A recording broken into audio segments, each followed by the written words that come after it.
Hi guys, it's Friday, which if you don't know by now means it's time for another CineBites. Hi, this is CineBites and I'm Dutchface. On with the show.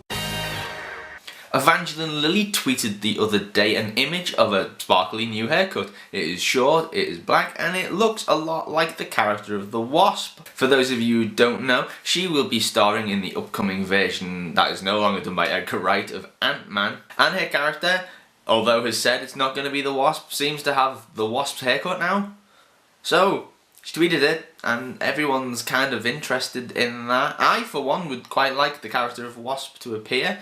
It's a cool little character. It's got a sting in her tail. That was a poor joke. The Wasp in the comic book is a character called Jane Von Dyne, who is also Hank Pym's wife, love interest, depending on where you're coming in the comic book, and is also the person who he beats up and becomes a huge dick in the comic books because of that. She has the power to shrink down into size, grow wings, and grow quite large, hence the Wasp. That doesn't have any connection with growing large, I suppose. But it was rumoured that she wasn't going to be in the film. But now with the photograph of the shorter hair, people are questioning whether or not she will be donning the mantle of the Wasp. Next up is some information on Joseph Gordon-Levitt. He is doing some interviews at the moment for the new Sin City: A Dame to Kill For. Trailer is on our website if you have not seen it. But with an interview with MovieFon about the character he'll be playing in Sin City and a little bit on Sin City. He was also asked about his involvement with Neil Gaiman's version of Sandman, which they are wanting to bring to the big screen. Joseph Gordon-Levitt was asked where they were sitting with the property and what was happening with it at the moment, and he came up and said, "Right now we're working on a script. It's me and Goya and the screenwriter and Neil Gaiman, as well as the good folks at DC and Warner Brothers. It's a really cool team of people, with a lot of the same people that worked on Nolan's Batman movie. It's really exciting." Now, I haven't read a great deal of the Sandman books, but I have read a few bits of it, and Neil Gaiman is always a quality writer in my eye. So I'll be interested before this film eventually comes out to hopefully pick up a few more of the comics and then get a lot more news on this. But there's an update. They are planning on writing it, they haven't written anything yet, and they are pretty sure that they've got the rights to the film, which is all well and good for fans of the Sandman film.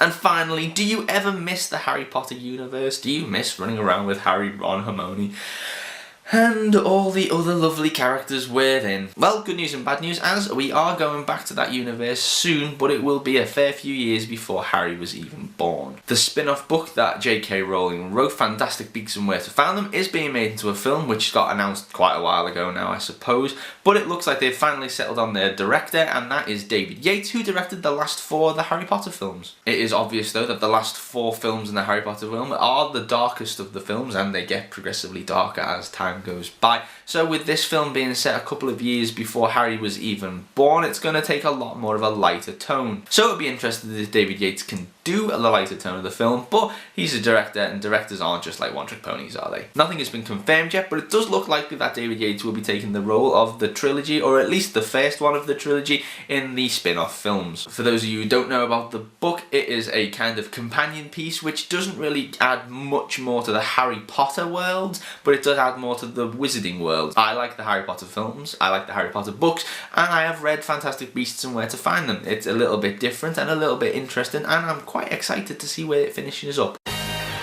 Anyway, as always, this was CineBites and I was Dutchface. We will have a podcast with you soon. If you've not heard any of our previous podcasts, give them a download. There's a link in the description below, along with all these stories that I have covered today. I love your faces. I will see you all next week. Bye.